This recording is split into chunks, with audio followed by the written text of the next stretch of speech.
福生无量天尊，道有慈悲，贫道贤真。这一章我们要解读《道德经》的第29章，一念随喜，功德无量。在今天的时代，我们生活在一个几乎被控制与规划主导的世界，我们越来越倾向于相信，只要有足够的能力、计划和执行力，我们就能驾驭局势、掌控人生，乃至于影响世界。于是我们不断设定目标，调配资源，制定战略，仿佛世界不过是一台可以精密操控的机器。但《道德经》第29章却直面这种观念的根本性偏差，以一种看似逆势而行的方式提醒我们：将欲取天下而为之，不见其不得已。这句将欲取天下而为之的为，不是通常意义上的去做事，而是人为的为，是以自我意志去强加、去操控的意思。无见其不得已，并不是说这种做法没有必要，而是说它注定难以成功。接下来紧接着指出：天下神器，不可为也，不可执也。这两句话是整章的根基所在。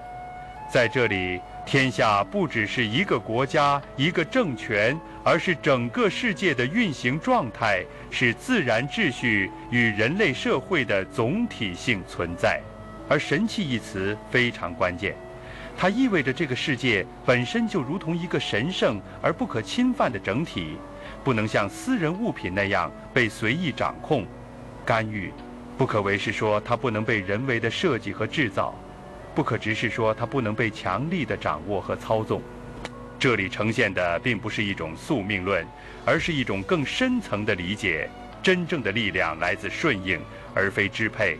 老子紧接着说：“为者败之，执者失之。”意思非常直白，你越是试图用主观意志去为、去制造、去干涉，就越可能导致失败。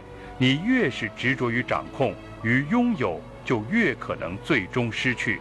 这种观察不是对行为本身的否定，而是对那种操控一切的姿态的批判。这段话放到当代工作情境之中，其实非常有启发性。很多人在职场中希望掌握一切，把项目流程掌控得滴水不漏，把下属管控得丝毫不差，把自己的职业路径规划得毫厘不爽。但结果常常事与愿违，越想控制全局，越容易被细节绊倒；越是处心积虑地设计每一步，越可能陷入应激和混乱。为什么？因为工作本身牵涉到太多不可控的变量，人的情绪、市场的变化、组织结构的微妙张力，这些都不是值得住的。我们常会听到一个职场人的抱怨：我明明做了所有该做的事，为什么还是没有结果？我努力争取，为什么反而被边缘化？这并不一定是你做的不够，而可能是你做的太满、太强、太硬。在复杂系统中，过度用力不但不能带来掌控，反而成为失败的诱因。更进一步说，自我修养上的启示更加深刻。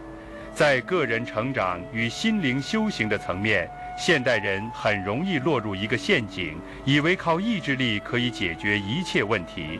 我们制定习惯养成计划，设定冥想打卡机制，要求自己随时情绪稳定，永远积极正向。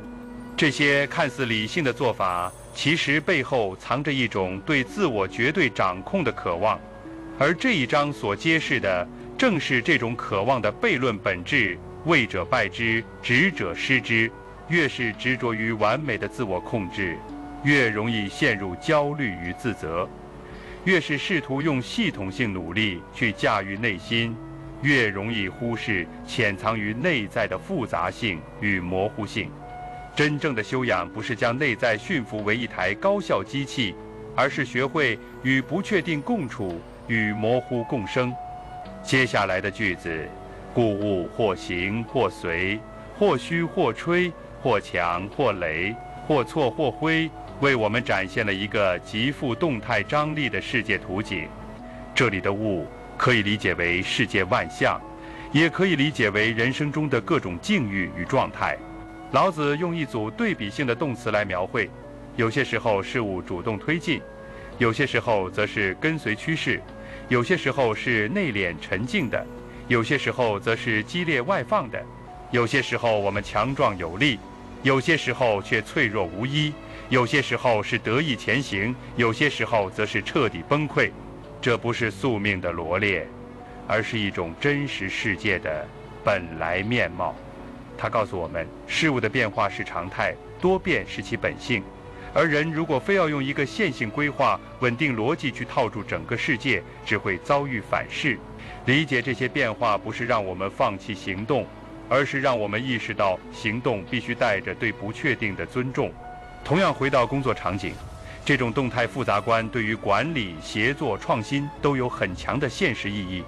真正成熟的领导者，不是试图让一切如同机器那样按部就班，而是能容许团队节奏的起伏，允许创意的混乱阶段，允许进程中的反复与偶发。在管理之中顺势而为，因势利导，不是软弱，而是一种更高维度的掌控智慧。而在自我修养上，这组对比动词所揭示的另一层意思是，不要过度认同某一个当下的状态。今天你也许充满力量，明天也许感到脆弱。今天你专注果断，明天可能就迟疑低迷。这都不意味着失败，而是生命节律的一部分。修养不是要将自己固化成某一种理想状态，而是学会在各种状态中找到自己的中心。正因如此，整章最后的3句堪称压轴之笔，是以圣人去慎、去奢、去泰，这是对上面所有洞见的行动总结。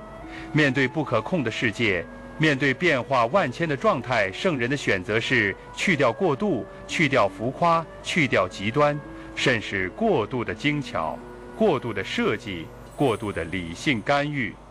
奢是过分的表现欲、支配欲、控制欲，泰则是自信过头、稳操胜券的态度。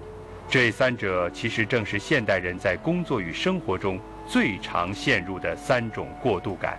我们试图把每一个环节都计划得严丝合缝，我们习惯在社交场中展示完美人设，我们时常在职场中过度自信，以为一切尽在掌握，但最终这些慎奢泰都无法与真实世界的复杂性和平共处，反而成为我们行动的障碍。圣人之所以选择去，不是退缩，而是一种更成熟的节制，是一种顺应世界的战略性克制。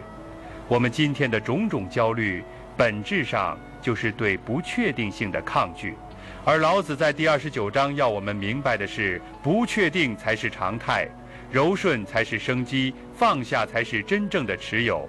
不是让我们完全不作为，而是要我们看清什么是应为之事，什么是强为之举。当你开始练习放下控制，你会发现你的生活空间反而变大了。你可以更好地理解同事的节奏，而不是逼迫他们走在你的步调之中。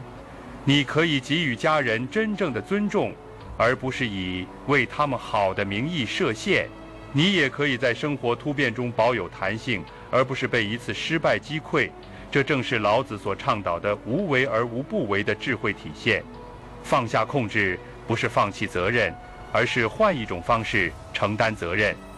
不再是机械的推动系统，而是学会与变化共舞。这种转变不是轻易可得的，它需要极高的自觉与持续的练习。而这一点正是现代人在纷乱节奏中最容易遗忘的修行功课。当我们理解了这一章所揭示的控制之祸与去执之道，我们不禁要问：如果连天下都不可执，那我们究竟应该如何与万物相处？如何在不执不为中仍然拥有自己的存在价值与行动力？而下一章将进一步延续这个主题。当老子提到以道佐人主者，不以兵强天下，他将把无为与柔弱进一步带入到现实治理与人际冲突的场域。如果说本章是讲如何放下控制，那下一章则是讲在冲突与强制的局面中如何坚持柔道与不争。这将是对现代社会竞争至上信念的深刻回应，也将继续为我们揭示以弱胜强的根本智慧。欢迎在评论区分享你的感悟。道德经的智慧应该被更多人看见。关注频道，我们下期再见。